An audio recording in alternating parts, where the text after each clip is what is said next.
or not to answer. You just need to let me know that. Yes. The girls are doing a National History Day project on the Americans with Disabilities Act. And the theme this year for the History Day contest is taking a stand. So, from your perspective, how would you see the American Disabilities Act matching that theme of taking a stand? Well, I guess one of the things that I think the Disabilities Act does is, uh, helps get laws made so that, you know, people aren't denied or discriminated against, for one. And two, I think in a sense, it makes sure that we have the bare minimum accommodations, when we go to school and things like that. Uh, as far as the whole act itself, I think, it should be stronger. As Okay. far as, I think it should be a lot stricter with the laws, um, because, I can tell you when I went to college to get my massage license, I wasn't very impressed with how the ADA regulated things, because that's all they did, the absolute bare minimum. Could you describe to the girls a little bit about um, your high school experience and then when you went to school for massage therapy? I know it was quite a challenge. Some of those experiences where perhaps the ADA did not come in and help you as much as maybe it could have. Hmm. Well, I I came from a small school. I graduated in 2015 from Trainer, and I'll just be quite honest and say that it was one of those deals where at that school they had a perfect mold, and if you didn't fit that perfect mold, you were, I don't want to say dirt underneath their feet, but that's kind of what it was. In that you had to really be an advocate, and you had to tell them that that's the way it was. Now they were good in following an IEP, and the ADA I don't think had that much of an effect on the high school thing, because in that case, what was it? What was that? There's another law for the high school. Is it that IDEA? Is that what you're looking at? Yeah, I think so. Okay. Hmm. And so I guess that the biggest challenge I think was my junior and senior year, and well, maybe my junior year more than my senior, but I got to a point where there was a big power struggle in uh, in the fact that Tyler wasn't allowed to do things you know alone. If the teacher had a question, they went about something that I did or said or what, they went to right to the associate, and they didn't go to Tyler. No, Mm-hmm. couldn't do that. And so eventually, I hate to admit it, but at the last IEP conference I had my junior year, was it my junior year? Huh? Yeah. Okay. Anyway, I signed papers that said I wanted to transition and do everything on my own, and from then on, I pretty well had straight A's. Why do you think that they felt that obviously you're a young adult. Why do you think they felt the conversation had to be held with the associate and not with you? I find that, I don't know, I don't want to say strange, but I guess confusing. Well, honestly, I honestly don't know. I think a lot of people in my high school were afraid of me, and when I think where I really proved myself was when I was in speech at the school, and I gave a speech all about living with a visual impairment and how important communication is. And I'll never forget when I gave that in front of the school, they all just kind of said, "Well, boy, Tyler, you lost your cool." And I said, "I didn't lose my cool. I was just my voice." And they kept telling me, quit yelling. Well, I'm not yelling. I'm just being an advocate. And so I think that they don't realize the world that I live in. I mean, maybe, I don't know, I suppose maybe my mom over here can add a little something to it. I think honestly what ended up happening, the reason that they did not go to Tyler, the teachers did not go to Tyler, is because the para had informed them that she was in charge. Oh. She made many decisions for the teachers. There was one time when Tyler was a junior, I believe it was in October, and he was taking forensics class, and he did not have a book that was accessible to him, and they were short on books, so all the sighted peers of his had books. Tyler did not. Tyler had a question, or before the test was like a review sheet of 80 questions, okay? In order for him to be successful, he had 17 of those done when he came home, and that was because they had done them in class, okay? He had no access to a book that night. His associate had decided that he was not going to take the test until Monday, when they decided they were going to take it on Friday. And so Tyler and I looked up on that Thursday night, we looked up as many questions, Googled the answers and that kind of stuff as we possibly could, and it was not good enough for the associate. And she told Tyler that he was downright lazy and that kind of stuff. So from that time on, it was a power struggle as far as Tyler having to educate the teachers to, if they had a concern or something, to come directly to him. He voiced her concerns to the superintendent, to the high school principal, and that kind of stuff. He and I told after all this took place, they still never came back to us. We actually filed a grievance and that kind of stuff. They never did come back to us with an answer.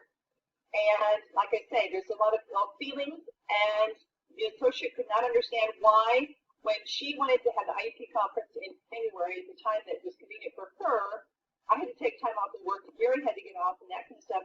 She couldn't understand why decisions were made that day, and she decided not to show up for the conference, but the principal informed us that he would sit down and talk to her about, you know, our feelings and how Tyler had been very discontent and that kind of stuff due to her being so overpowering in that.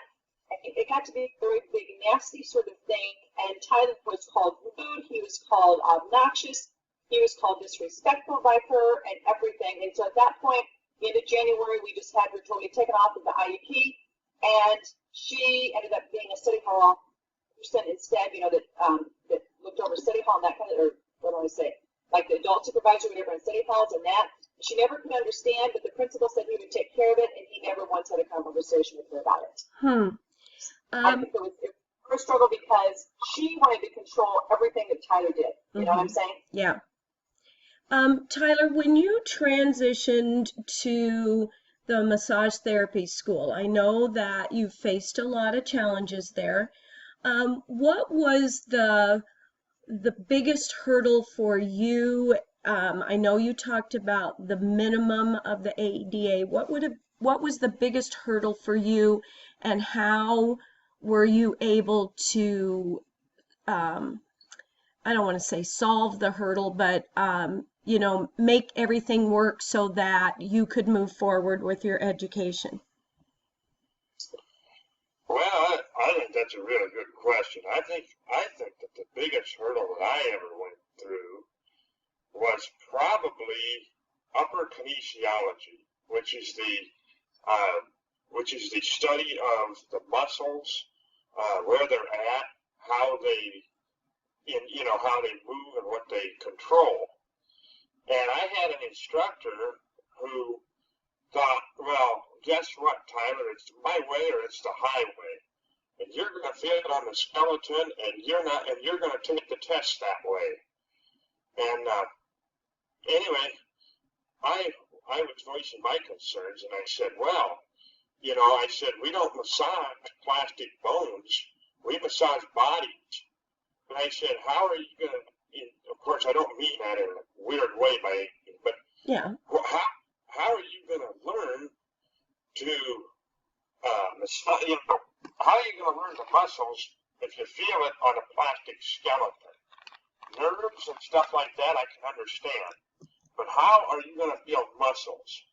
So they got to be down and dirty there too, which I won't go into, but the biggest way I broke that was, I think, by passing the boards, because we sat in a meeting, my parents and I did, with the president of the school and this disability coordinator, and the disability coordinator as well as that instructor sat down there and they looked straight at me and they said, Tyler, let's put it nicely. If you don't use the skeleton and you don't want to do any of that stuff, well, then you might as well forget about passing the MBLEX, which is the board, the Massage Board of Licensing Examination. And you might as well just forget about your whole career, is basically what they said. And so I went ahead and the day before the final in kinesiology, and you got to understand, these are 8-week terms. Okay. So the final day before I was supposed to take the final, I went to the disability coordinator's office because there were some other issues. And I talked to her and she said, well, you know, Tyler, you got to get 44 points to pass this class. Ashley says you're not going to get it, and I don't think so either. Ashley was the instructor. Yes. And I said, well, 44 points is a 200-question test. I said, if I can't get 44 points, I better go back to kindergarten. And she kind of thought I was just, being funny or whatever else, and I wasn't. I was being serious. And I got my test back, and you know what I ended up with on that test? Well, I know you did. I think you did well on that one, if I remember correctly. 134 out of 200. Actually, no, I'm sorry, 144. So, what's that? That was 144 out of 200. You only needed 44, but you got 144. So, what was their reaction? Well, I honestly don't know.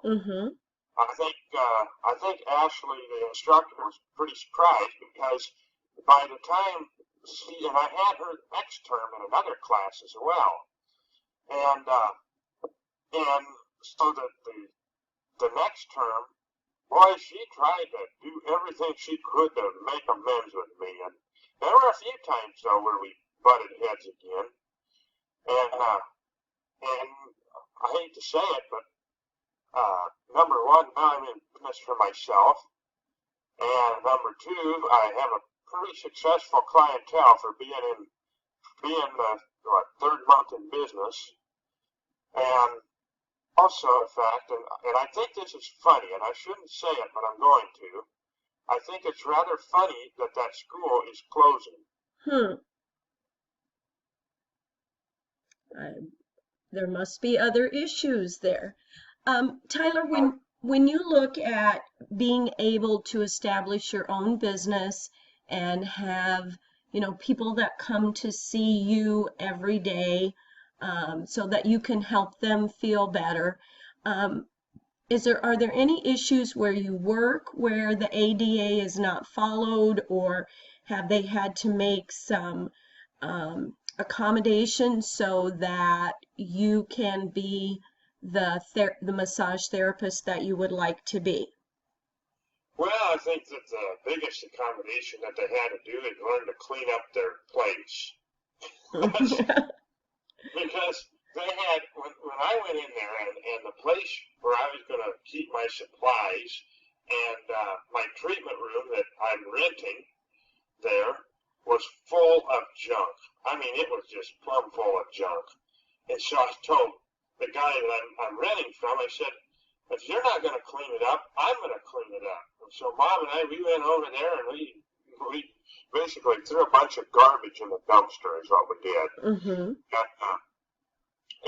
But as far as everything goes that way, there wasn't really a whole lot of accommodations that needed to be made other than the stuff for the quote-unquote sighted people, like the light fixtures and stuff like that. Mm-hmm. But I think the main thing that I had to do was do something that we call O&M, which is orientation and mobility. And what that entailed was just learning the routes around the building. Mm-hmm. And we call that cane travel, using your light cane and stuff like that.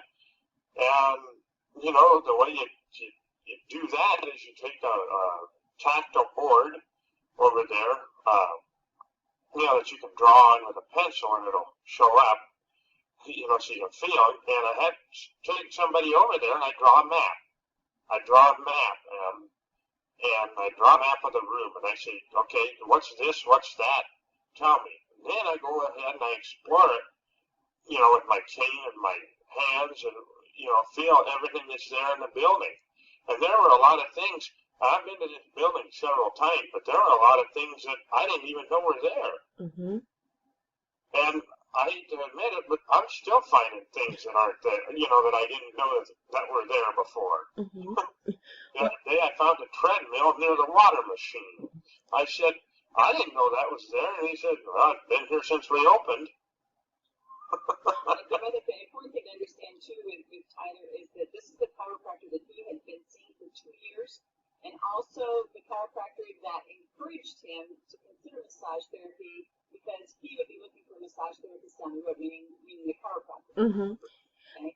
So like I say, they're kind of like, it's terrible to say, but Tyler has fit in very, very well because he's known these guys over there. He's known the receptionist. It's almost like extended family for us because that's how close they all are. Mm-hmm. And I think that they, when Tyler initially was considering that kind of stuff, I know Tyler was very offended, but the owner, this Corey, contacted me when Tyler was still in school and said, Tyler's been talking to me about this, but I just kind of want to make sure that you guys are on the same page. Tyler still thinks that was wrong because Corey should have been making contact with only Tyler because he is an adult. Mm-hmm. He was making contact and that kind of stuff. But like I told Tyler, I said, sometimes, Tyler, people look at you, even though you're 20 years old, they look at you as if you're a kid and you can't make decisions for yourself. But I think that what he has proven, especially over there, is that he is very independent. He does all of his own filing. He does all of his own labeling of files and all of his tokens. He is so into this HIPAA thing. He has to be in that kind of stuff, but he also likes to send out thank you notes to first-time clients and that kind of stuff. And so he will leave the folder on his desk, and all I can look at is just their address so that I can address the envelopes for him. But he goes ahead and he does all the letters and that kind of stuff, sends them to me via email or prints them off at the office, and then he goes ahead and gets those sent then, like I said, after he sees a first-time client. But the comment that the 3 chiropractors over there made, or he continued to make, is, you know what? We never thought that he would be as successful as what he is in such a short amount of time. Well, but it takes a lot of hard work too. Sure. And I know you worked really, really hard, Tyler, when you were in school, because I heard that from your mom. But what are some things on a daily basis, small accommodations that are made so that you can do the job as well as you do? What kinds of things do you have provided for yourself, or that those are accommodations that are made so that you can be successful? Well, I think the biggest one of them all is my Braille sense, which is a note taker, and it has what they call a refreshable Braille display, and it also has speech output on it, and I use that to play my music for the massages, and I use that to do my charting. I can use it to write emails, all kinds of great stuff. And then the other thing is that I use a computer that's got a screen reader on it called Window Eyes, and if the students are curious about Window Eyes, I can send you a link to their website, and they can actually download a demo. Okay, that'd be cool. Yeah, so they can play with it. That's what kind of reads everything on the computer to me, and kind of works that way. And I got a special audio cable here that I can hook the Braille sense into, and I can show you a couple things so you can hear it over the Okay. internet. I got cable. It's a real short cable.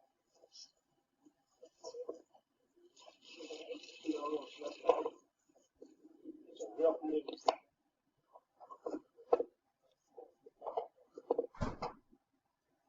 Sorry about that. That's okay. We're fine.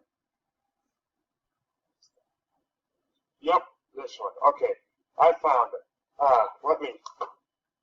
I have a mixing board in my office here because I also have a radio show that I do. Mm-hmm. And so I like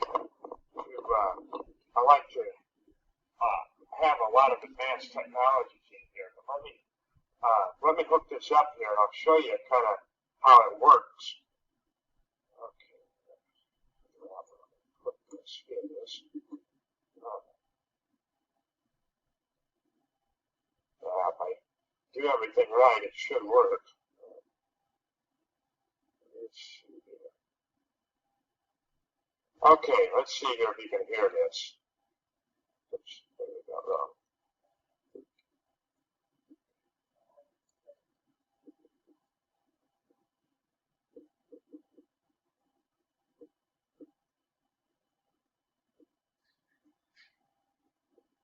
I might have it in the wrong slot.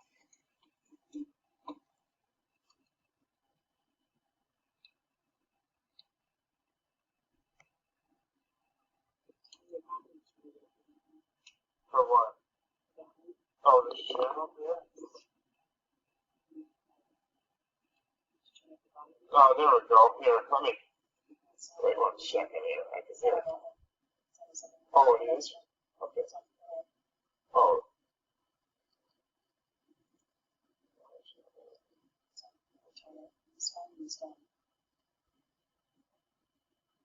Oh, okay.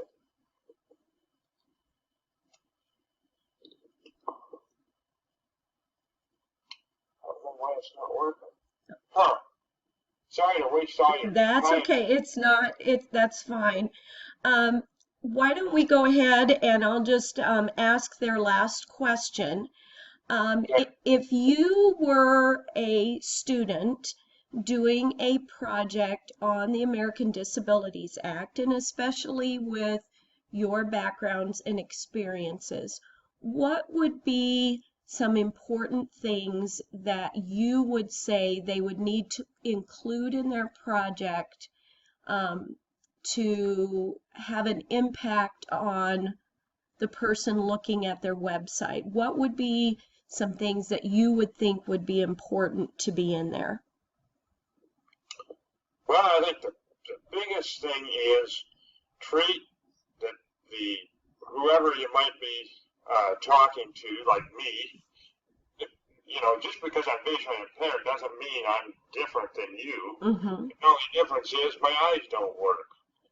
And one of the things I really don't like or don't appreciate is, number one, like what Mom was describing with that chiropractor, is he goes to them or talks to my parents instead of me.